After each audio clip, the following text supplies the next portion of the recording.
po jako akawuwo. Wakiso district emmere emaze okutuuka.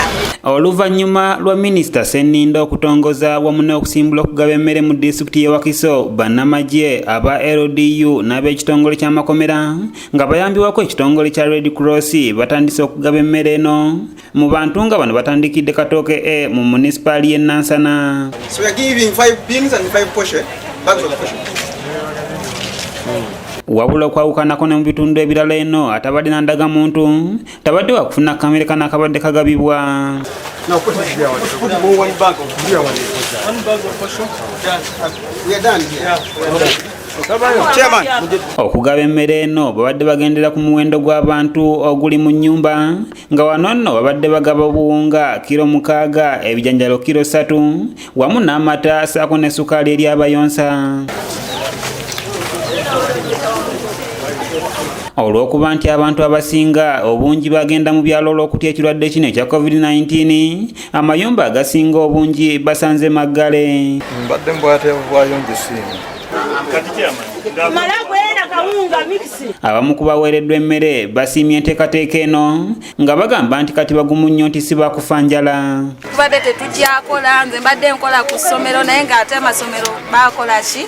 Ate tetukyakola, tetukyaliyo, tutudde waka.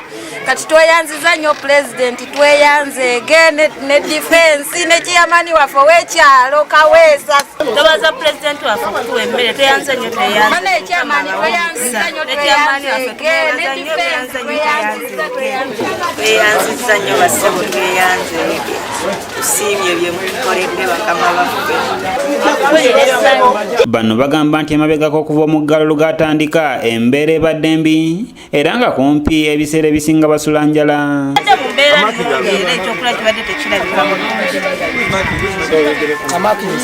Embeera ebadde empisa bubi nga nnyigibwa kubanga nali nkola mu saaluuni nga bankozesa baatuggala mbadde sikyakola nga siina nakyakulya naye kati nfunye ak'okuzza eri omumiro. Wabula abalala bagamba nti wadde baweereddwa kawunga wamu n'ebijanjaalo naye babadde balinze bintu birala nnyo, gamba nga butto, amagi naye tebabirabyeko so nga ate ebyo badde balinamu essuubi. N'akava kano ak'ebijanjaalo naye tulaba ebintu bingi ebiweebwayo, amagi, butto, oyo ebiweebwayo ebyo bye batatutuusaako byo biragawa kuba tuli beetaavu naffe amagi tugalya owulidde ate goonooneka mangu bandibadde nga bagagabanga kalantiini tennaggwako. Mathias Kanjako yakusakidde eggulire erina okulwa ABS Television. Tweyanziza ssebo, tweyanzeege n'abasirikale bonna abatugabidde emmere, mwenna tweyanziza. Mukama abawe omukisa, kati tuli bagumu.